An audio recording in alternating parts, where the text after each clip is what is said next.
Shalom frères et sœurs dans le Seigneur Jésus-Christ de Nazareth. Nous nous réunissons encore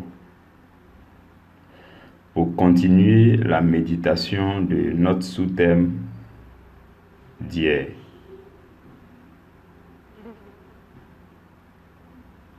Le sous-thème dit « Humilie-toi toi-même avant d'être humilié. » Humilie-toi toi-même avant d'être humilié.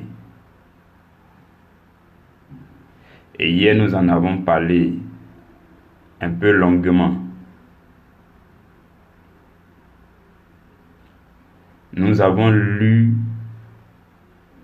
le texte d'Hébreux chapitre 12, du verset 6 au verset 12.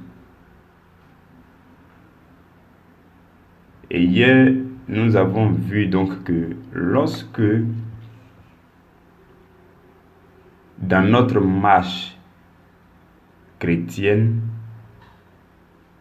nous ne sommes plus sur le chemin qui rend humble, lorsque nous ne marchons plus dans l'humilité et que nous nous écartons donc de l'humilité pour évoluer vers l'orgueil, puisque la volonté de Dieu, c'est que tous ses enfants deviennent humbles pour participer à sa sainteté, cet état, ou du moins le fait que nous soyons ainsi éloignés de l'humilité, fait que nous nous éloignons également de la présence de Dieu. Et lorsque un chrétien s'éloigne de la présence de Dieu, il s'expose à Satan. Et donc, Dieu peut permettre, il peut permettre dans les limites nécessaires, Dieu peut permettre à l'ennemi, ou du moins aux agents d'humiliation, de venir nous châtier afin de nous rendre humbles et nous faire retrouver le chemin. Ça, c'est l'objectif dans lequel Dieu peut laisser des agents d'humiliation venir dans notre vie. Et ce que Dieu voudrait, c'est que nous puissions vite comprendre la leçon. Et que nous puissions vite nous ajuster pour retrouver le chemin de l'humilité. Voilà pourquoi il est important que, avant que les agents humiliateurs n'arrivent, nous puissions nous-mêmes nous humilier.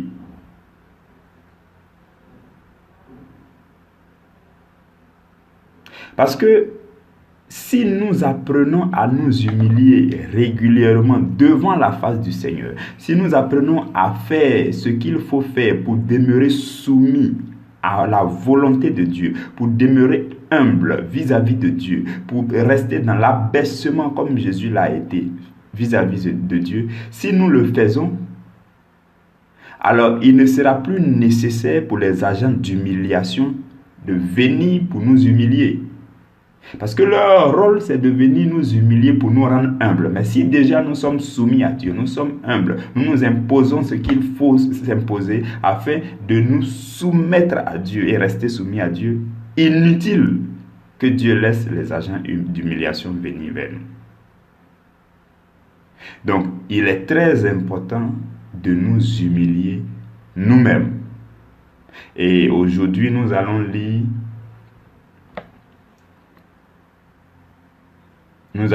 dans 1 Corinthiens chapitre 11. Nous lisons du verset 31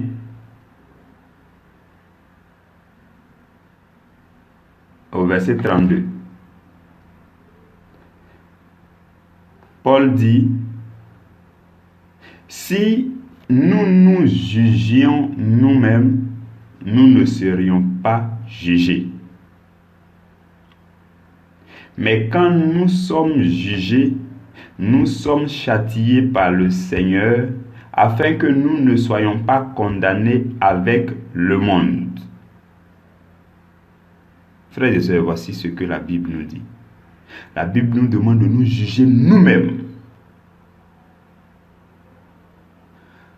Au lieu de laisser le jugement de Dieu venir sur notre tête, il est plus sage de nous juger nous-mêmes, de nous asseoir avec nous-mêmes dans des moments calmes pour nous examiner.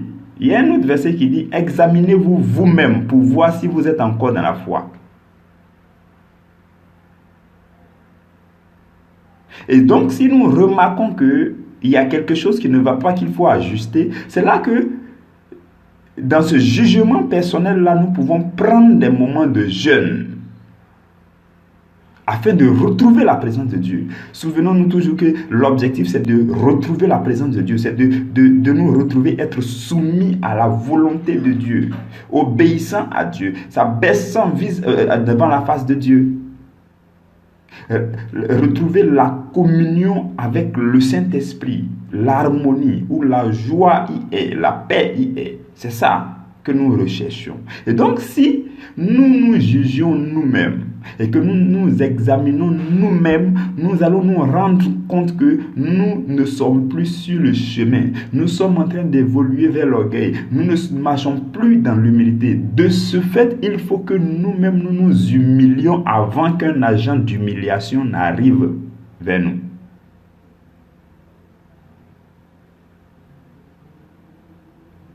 Et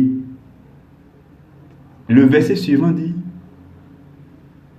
quand nous sommes jugés, quand nous nous jugeons nous-mêmes, nous sommes châtiés par le Seigneur. Châtiés par le Seigneur parce que quand nous appliquons à nous-mêmes des exercices de piété qui traitent durement notre corps, comme le dit Paul, je traite durement mon corps afin de ne pas être rejeté après avoir prêché aux autres. Lorsque nous soumettons notre corps à travers des exercices de piété, des jeûnes, des prières, des privations de tout type, Paul dit, tous ceux qui combattent s'imposent toute espèce d'abstinence. Et donc, si nous faisons cela, nous permettons au Seigneur de nous châtier, de faire souffrir notre chair. Parce que notre chair, souvenons-nous que notre chair ne veut pas subir ces choses, non. Mais si nous appliquons, si après un jugement personnel, nous nous sommes examinés et que nous appliquons à nous-mêmes un certain nombre d'exercices de piété, notre chair va en souffrir. Nous en serons châtiés. Et lorsque nous sommes châtiés ainsi sur la terre ici, nous n'aurons plus à être condamnés avec le monde. Si le jugement sur la terre, si les châtiments sur la terre sont plus sévères, cela nous épargne le châtiment prévu pour les non-croyants. Et donc, de temps en temps, il faut s'asseoir, s'examiner. De temps en temps, s'asseoir, s'examiner, regarder. Dans quelle direction j'évolue? Qu'est-ce que je fais fréquemment ces derniers temps et qui ne plaisent pas à Dieu? Est-ce que je suis encore soumis à la volonté de Dieu? Est-ce que je ne suis pas en train d'en faire à ma tête? Est-ce que je n'ai pas le sentiment éclair? Ce que j'appelle sentiment éclair, ça dit que c'est une petite émotion qui vous traverse rapidement et vous avez la sensation comme si vous n'aimez plus lire la Bible ou bien que la lecture là, ça vous agace, quoi. Voilà. Mais ça passe en éclair. Et puis, voilà, rapide. Mais vous avez la sensation que si on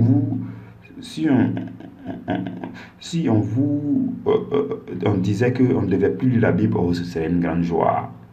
Si on disait qu'il ne fallait plus respecter tel verset, oh, ce serait une grande joie. Et donc ce sentiment, cette sensation éclair la passe rapidement. Et vous vous prenez plaisir à ça rapidement, mais vous revenez parce que vous n'avez pas le choix, c'est difficile, donc il faut dire. Donc, quand vous constatez ce genre de choses chez vous, c'est le moment de vous rendre compte que quelque chose est en train de vous éloigner peu à peu de la présence de Dieu. Et pendant ce même moment, il y a des sensations éclairs qui vont vous faire prendre plaisir à d'autres choses qui ne sont pas agréables à Dieu. C'est-à-dire quand vous pensez aux sorties dans les boîtes de nuit, tout de suite vous êtes excité, quoi.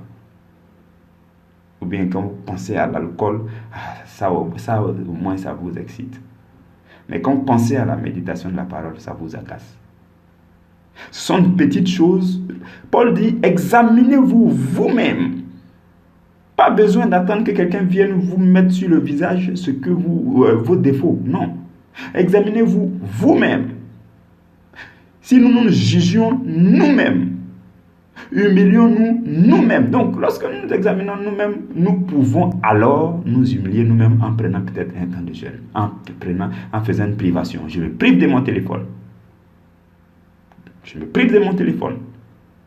Il m'est arrivé une fois de dire, je me prive de mon téléphone pendant 5 jours. Le téléphone est posé là, je ne le touche pas. Je le regarde, je ne le touche pas. Je m'interdis de toucher à mon téléphone. Mais avant, j'ai pris toutes les dispositions pour que tout ce qui est urgent là, je puisse les traiter d'une certaine façon. Mais le téléphone, je ne le touche pas. Il est là 1 semaine. Et je me dis, dans tous les cas, dans les anciens temps où il n'y avait pas encore de téléphone, et comment les gens faisaient pour se voir, pour se parler, donc qu'ils utilisent ces moyens. Donc le téléphone est là, je ne vais pas l'utiliser. Privation personnelle, pour ne pas que je sois dépendant de mon téléphone. Parce que plus dépendant de mon téléphone, je deviens indépendant de Dieu. Ça, c'est un exemple. En le faisant, la chair en souffre parce que la chair aurait voulu toujours avoir son téléphone, WhatsApper, Facebooker le plus souvent. Donc, c'est ça. En le faisant, nous nous humilions nous-mêmes. En prenant un temps de jeûne aigu, nous nous humilions nous-mêmes. Et l'exemple que j'aime à donner, c'est qu'il arrive des fois où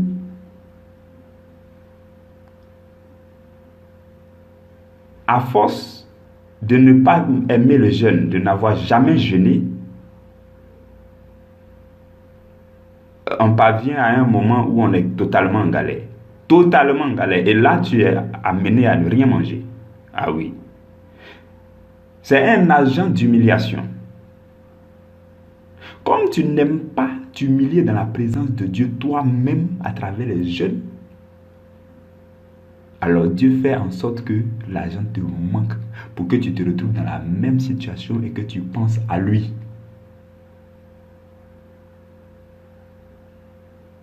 Ça, c'est un exemple parmi tant d'autres. Il y a des gens qui se sont convertis étant en prison. Parce que quand ils n'étaient pas en prison, ils n'ont jamais pris une retraite personnelle pour se retrouver seuls devant la présence de Dieu pendant 2-3 jours pour dire ça c'est ma retraite personnelle. Pour se reculer seul dans une chambre là-bas, seul pendant 2-3 jours pour dire c'est ma retraite personnelle. Mais une retraite personnelle a la même condition qu'une prison. Donc à force de ne pas le vouloir, alors que Dieu te veut dans sa présence pour te parler, pour te guider, pour que tu accomplisses une grande mission pour lui sur cette terre. Mais tu n'as jamais aimé les retraites personnelles. Tu ne veux même pas prendre le jeûne, non, tu ne veux pas prendre du recul, toujours dans du bruit. Et il arrive que Dieu permette que on accuse forcément ces personnes qu'on les mette en prison. Et là, ils se retrouvent seuls aussi, dans la même condition qu'une retraite personnelle. Et là, c'est le même résultat puisque Dieu, il va rencontrer Dieu. Il va se convertir, il va s'améliorer, il va s'ajuster. Vous voyez, donc lorsque vous ne vous humiliez pas vous-même à travers des retraites personnelles, du recul, comme dans une prison, pour rencontrer Dieu, lorsque vous ne le faites pas, il peut arriver que un agent d'humiliation vienne vous accuser forcément pour vous amener dans la même condition en prison. Et le résultat est le même parce que vous rencontrerez Dieu. C'est ça l'objectif du Seigneur.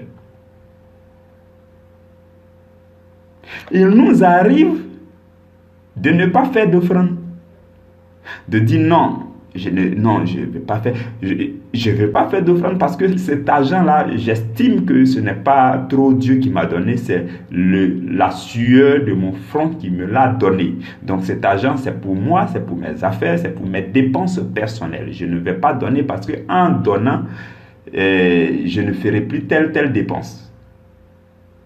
Lorsqu'on refuse ainsi de nous détacher de nos biens, de nous détacher de l'argent, cela veut dire que nous sommes plus dépendants de l'argent que de Dieu. Dieu, lorsqu'il voit ça, il peut laisser un agent d'humiliation venir vers vous. Ça peut être un braquage où on vous vole tout votre argent. C'est là que vous vous souvenez que Dieu existe, vous retrouvez le chemin. Donc ces agents d'humiliation, il y en a tellement qui existent. Lorsque nous ne nous humilions pas nous-mêmes, Dieu peut permettre aux agents d'humiliation pour venir afin de nous châtier et nous rendre humbles pour nous faire retrouver le chemin.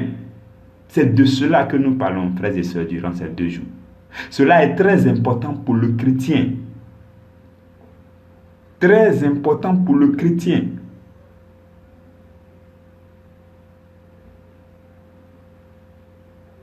Le fait de s'humilier soi-même est un sacrifice.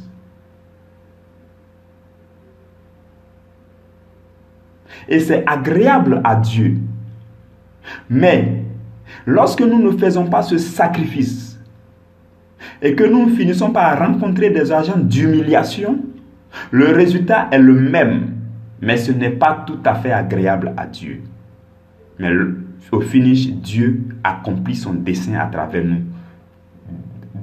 Et il a été obligé d'utiliser les agents d'humiliation. Jugeons-nous nous-mêmes dès cette terre afin que le jugement soit léger après notre mort.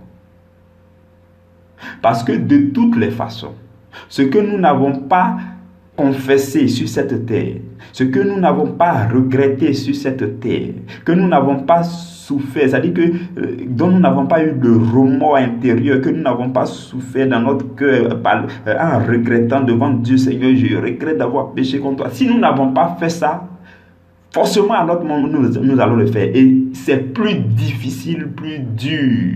Parce que là, vous voyez que Dieu, il est réel, il existe, il est véritable. Et avant de rentrer dans sa gloire, vous avez besoin d'être jugé. Et ce jugement, il est plus sévère. Jugeons-nous nous-mêmes ici-bas. Humilions-nous nous-mêmes ici-bas afin de ne pas être humiliés. Afin de ne pas être condamnés avec le monde. Afin de ne pas subir un châtiment, un jugement éternel. Frères et sœurs, voici ce que le roi des rois, le Seigneur des seigneurs, par son Esprit Saint veut nous transmettre. Nous devons faire des exercices de piété. Des exercices de piété qui nous humilient. On dit, tu ne manges pas, tu fais pitié, tu es faible. Non, à cause du Seigneur. Les gens disent, mais à cause de quoi même tu ne manges pas? À cause de quoi même tu es ceci? Tu dis, lorsque je suis faible, c'est alors que je suis fort. Parce que justement, c'est à travers ces moments que le Seigneur vous remplit de force. Vous remplit de force et vous retrouvez le chemin. Vous êtes fortifié dans votre homme intérieur. C'est cela, frères et sœurs. C'est cela. Nous devons accepter de nous humilier nous-mêmes. Nous devons accepter d'obéir à la volonté de Dieu. C'est pourquoi le roi David dit, avant d'avoir été châtié, avant d'avoir été humilié, j'étais égaré. J'étais loin de toi. Mais maintenant que tu m'as humilié, là, je suis revenu sur le chemin. Maintenant que tu as envoyé des agents d'humiliation et puis mon nez, je suis revenu sur le chemin. Frères et sœurs, comprenons dès maintenant la leçon que Dieu veut nous transmettre. Apprenons à demeurer dans la présence de Dieu. Apprenons à obéir à la volonté de Dieu, à nous soumettre à Dieu, à être humble, afin que les agents d'humiliation restent éloignés de notre vie. Je prie que le Seigneur, à travers ces 2 jours d'exhortation, je prie que le Seigneur nous donne la force, qu'il nous remplisse par l'écoute de ce message, que le Seigneur te remplisse de force nécessaire. La force nécessaire pour agir, la force pour agir. Je ne parle pas de la force pour vous réjouir seulement de la parole et de vous en arrêter là, non. La force pour agir, pour vous mettre en mouvement, pour dire oui, je le fais, je m'humilie, non, oui, désormais je décide de me soumettre à Dieu, je regarde Dieu, je prends des moments de jeûne, de faire des exercices de piété, je prends tardivement des temps de prière, je reste dans la présence de Dieu tardivement. N'est-ce pas qu'il y a des situations qui vous obligent à rester éveillé, puisque vous refusez tout le temps d'être éveillé à cause de Dieu. Et des situations arrivent où une douleur fait que vous ne dormez pas toute la nuit, ou bien un problème d'argent sévère fait que vous ne dormez pas toute la nuit, parce que vous n'avez pas eu l'habitude de vous humilier vous-même en restant éveillé dans la présence de Dieu, dans la prière, peut-être une veillée personnelle où vous lisez la Bible, après vous priez un peu, après vous chantez un peu, ainsi de suite, toute la nuit. Comme vous n'avez pas fait ça, l'agent d'humiliation est venu avec une galère sévère qui fait que vous ne dormez plus, un problème sérieux qui fait que vous veillez. Donc, dans tous les cas, vous veillez, vous veillerez. Il y a un homme de Dieu qui a dit que il y a toujours un prix à payer. Il y a toujours un prix à payer. Que tu acceptes de faire l'œuvre de Dieu, le prix à payer est plus lourd que quand tu acceptes de faire l'œuvre de Dieu.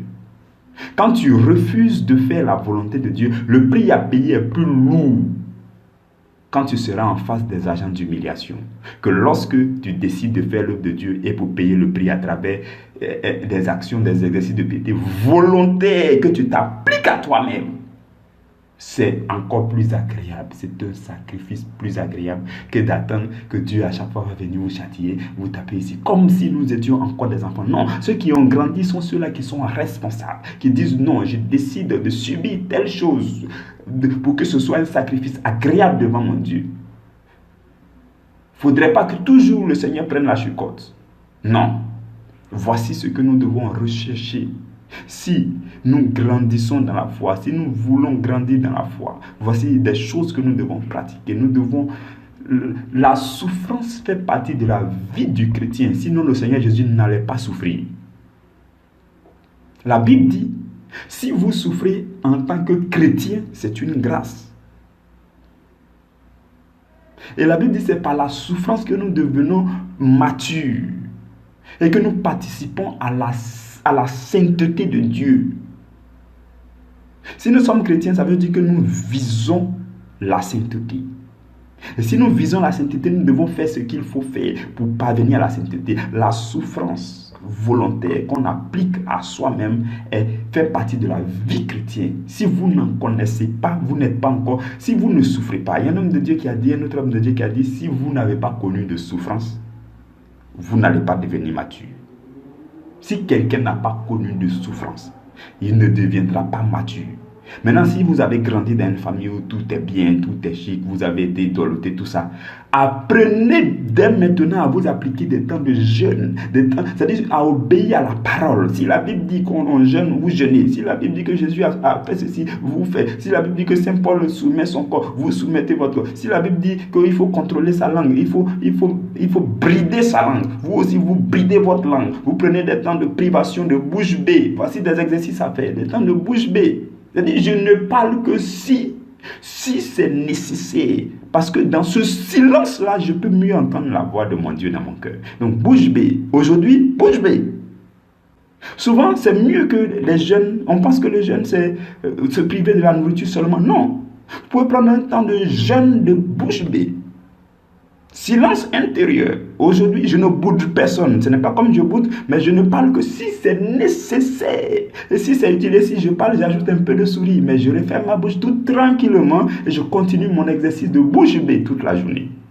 Et dans ce calme intérieur, vous adorez à l'intérieur de vous, vous parlez à Dieu, vous magnifiez Dieu. Et la bouche est bée, mais le visage est souriant.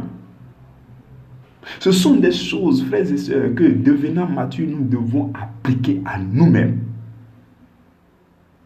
Je prie que Dieu te donne la force, qu'il me donne la force, que nous soyons des gens qui sont humbles, des gens qui écoutent la parole, qu'ils la mettent en pratique pour participer à la sainteté de Dieu. Que la grâce de Dieu repose sur toi dans le puissant nom de notre Seigneur Jésus-Christ de Nazareth.